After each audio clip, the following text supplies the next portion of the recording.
Bom dia, nono ano. A nossa aula de ciências de hoje, nós vamos concluir o capítulo, tá? Não teve atividade de casa, que foi o Google Forms, não teve do livro, tá? Então, vamos lá.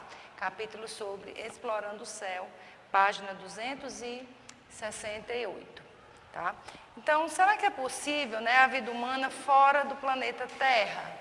Tá? Então, aqui a gente vai discutir essas condições, né, e os avanços das explorações espaciais, na nossa aula de hoje. Então, a Terra é um planeta, né, com condições favoráveis para a existência da vida, ou seja, é um planeta habitável. Por que a Terra é um planeta habitável, né? Devido à sua distância em relação ao Sol, a presença também de água, né? Nós temos uma composição de ar que tem o gás oxigênio, né? E temos uma presença de uma atmosfera que também é essencial para a nossa sobrevivência, tá? Então, cientistas da área, né, da astronomia já estão preocupados em localizar outros planetas, né, fazendo várias expedições espaciais parecidas com as condições da Terra, para que, se no futuro, né, a vida se tornar impossível aqui no nosso planeta, nós termos, né, a humanidade, ou pelo menos alguns representantes da nossa espécie, ter um local habitável para poder sobreviver. Certo? Então, são chamadas, né, de zonas habitáveis. No livro de vocês, na página 268, nós temos aí uma faixa, né, de verde passando justamente em cima do planeta Terra, que é justamente uma zona, né, um local à distância do Sol, dentre esses outros aspectos, que faz com que sejamos, né, capazes de ter vida, né, ou seja, de sermos um planeta habitável, certo? Os astrônomos, né, em conjunto com os astrofísicos e os astrobiólogos, eles estão procurando possíveis exoplanetas habitáveis, tá? Isso para né, caso haja uma impossibilidade de vida aqui no nosso planeta. Então, o que é preciso, né, para realizar essas explorações espaciais, né, para analisar outros planetas? Então, apesar de várias pesquisas, né, do desenvolvimento também tecnológico, ainda existem fatores que podem dificultar as viagens interplanetárias e interestelares, tá? Entre elas, as distâncias astronômicas, tá? E os impactos causados no organismo dos seres vivos, né, por conta dessa distância, por conta das condições, mesmo com toda a tecnologia no espaço. Tá? As distâncias são medidas, né, no espaço em unidade anos-luz e unidade astronômica UA. O que quer dizer isso? O ano-luz, gente, ele representa a distância percorrida pela luz no vácuo no tempo de um ano terrestre. Já a unidade astronômica, né, que é essa UA, é a distância média entre a Terra e o Sol.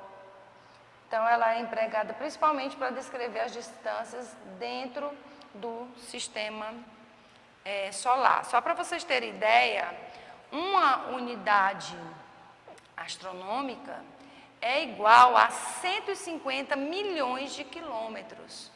Tá? Então, por isso que é uma unidade bem grande. As viagens para Marte, né?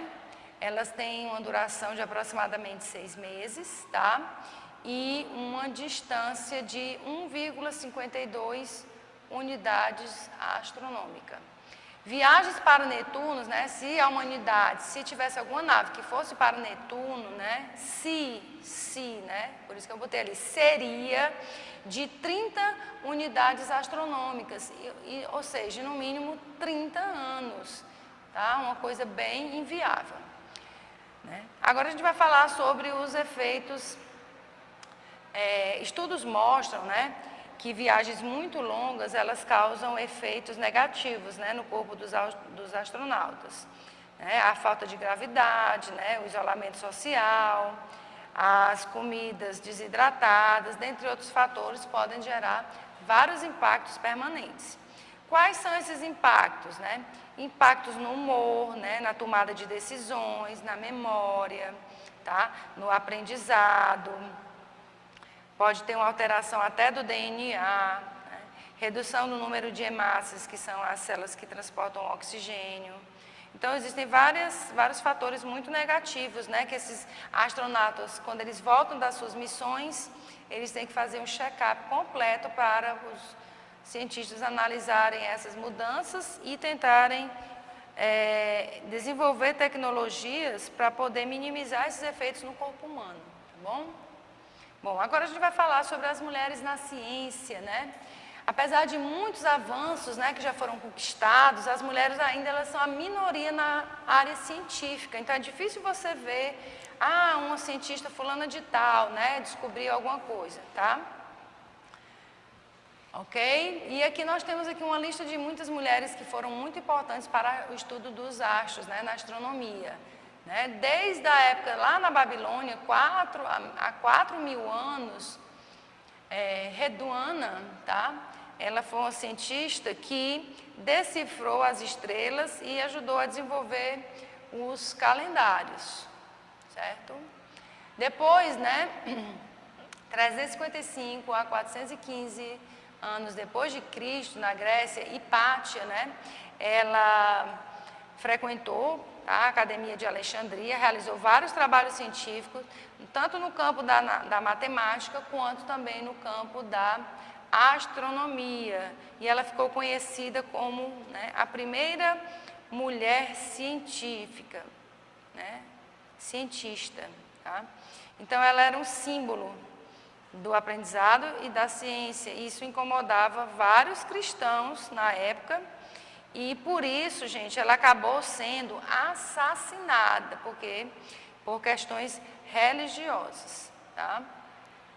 Aí depois nós tivemos Maria Mitchell, né, que viveu no ano de 1818 a 1889, foi a primeira mulher astrônoma profissional da América, tá? Ela observou, né, um eclipse solar total e ela descobriu um cometa que passou, né, que foi batizado com o nome dela. É essa senhora que encontra-se aí na imagem, tá bom?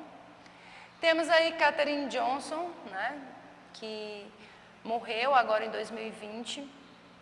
Ela era formada, né, em matemática e também em língua francesa. E em 1953 ela trabalhou na NASA.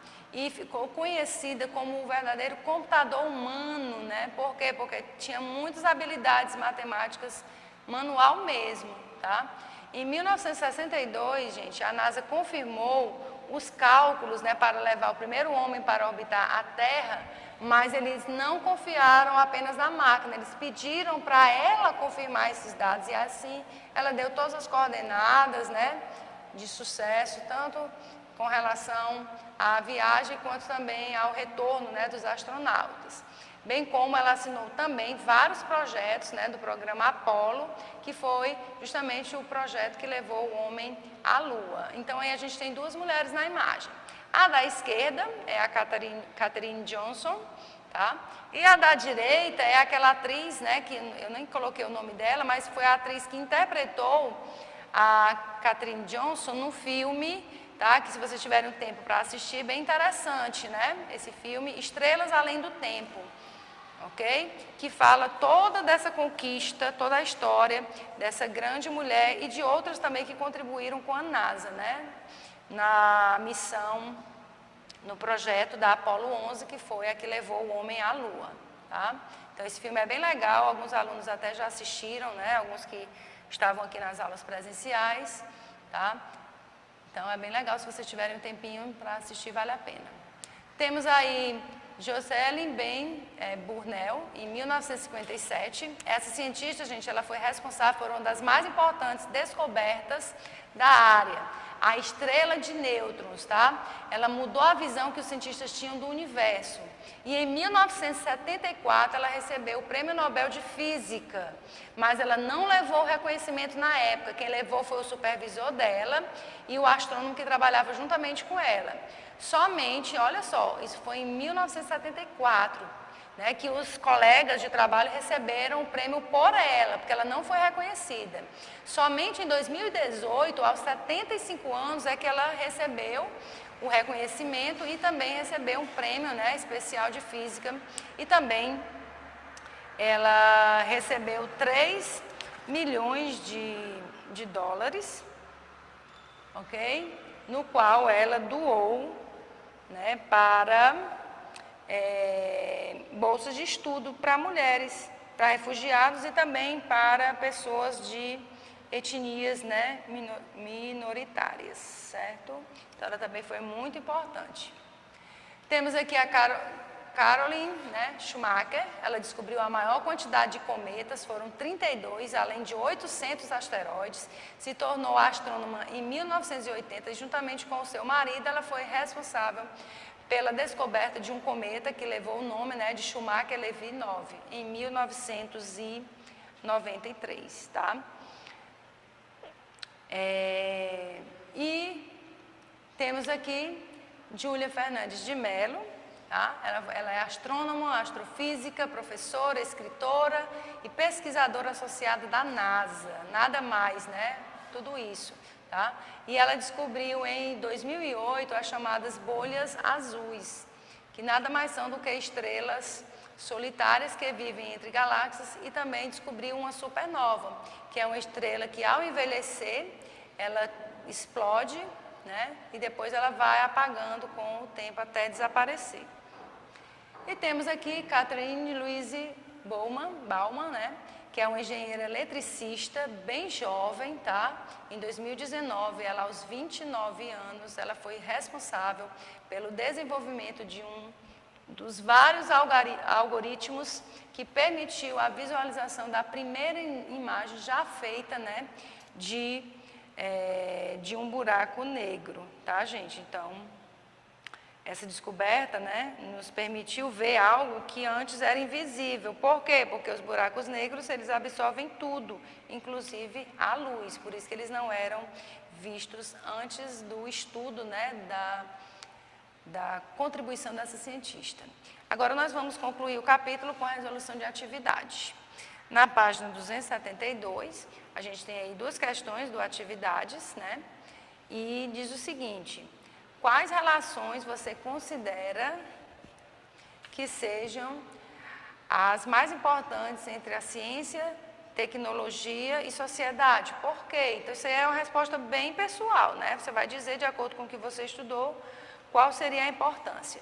Segunda questão também é pessoal. Na busca por zonas habitáveis, são destinadas grandes quantias de dinheiro e um grande número de cientistas para o desenvolvimento e a aplicação de pesquisa.